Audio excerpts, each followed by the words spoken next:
So President Vladimir Putin has just addressed the nation. What are the key messages of his speech? What are your main takeaways? Well, certainly the message of the Russian president was to the Russian people that the Russian authorities are taking all the measures to avoid the turmoil in the country. That was also a message of unity. He was appealing to the Russian people as well as to the Wagner fighters and to the armed forces that is not the time to show political ambitions. He said that any turmoil was a threat. He also stressed that Russia will be taking harsh measures to suppress this turmoil and this attempted mutiny. He said that was a step in the back, and particularly now that Russia is fighting for what he said was the country's future and the country's security, that was not the right time. He was also saying that it was the incredible ambitions of people that have led to this treason. So in the words of the Russian president, we understand that the Russian authorities are taking all the measures to avoid what has been described as the possibility of another civil war, of the split within the Russian society. He said that anyone who took part in this mutiny will be punished, and that Russia and he personally will be defending the Russian constitution. So a very strong message, but many analysts have been saying that this message should have come earlier, because as of the first reports from the Wagner group last night until now, we have seen the situation developing, and the Russian president has confirmed that the situation in Rostov-on-Don remains tough. And this is where the head of the Wagner group, Yevgeny Prigozhin, said that he controls all the military objects, including the airfield.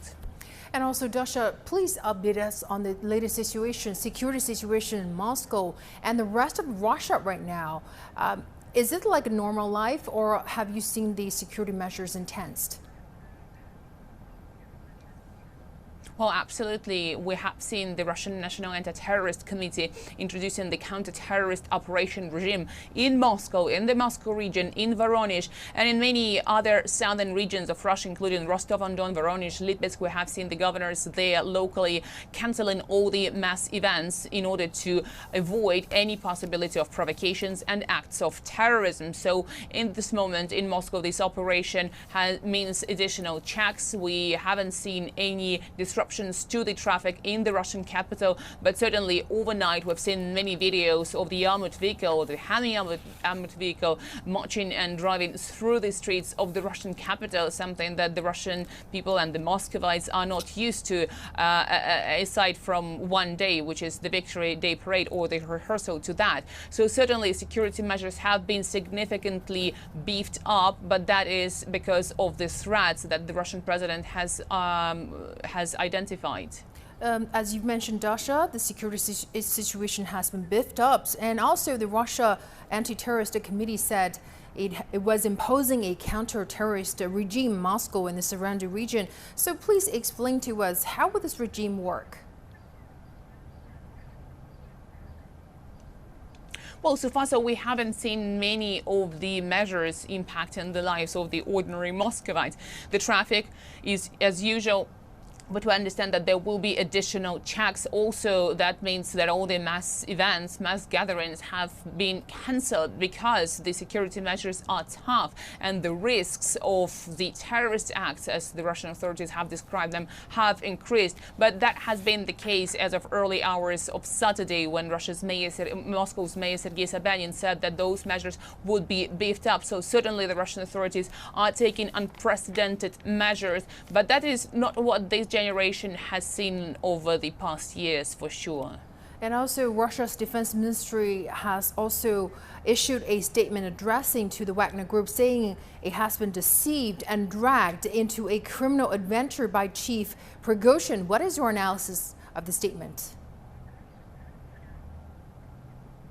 Well, certainly Russia's Ministry of Defense is trying to make sure that it is Yevgeny Prigozhin who has been accused of treason by the Russian president, who has a criminal case on the Article 279 of Russia's criminal code, that means inciting armed mutiny, and that it is Yevgeny Prigozhin who is beyond law at this moment. So Russia's Ministry of Defense, that has been heavily criticized by the Wagner chief, but also by the fighters of this group is trying to make sure that those fighters of the Wagner group do not break the Russian law. So the message from MOD is that those fighters should address and should contact the representatives of Russia's Ministry of Defense, and they guarantee their safety.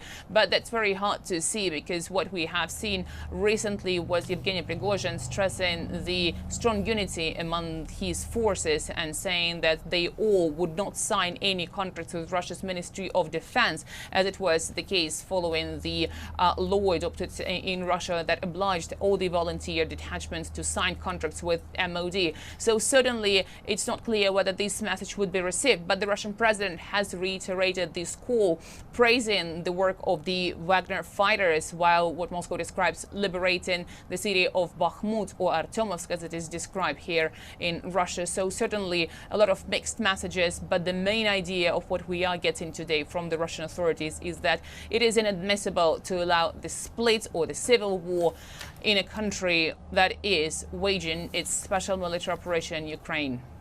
Thank you very much, Dasha Chernyoshova, live for us from Moscow.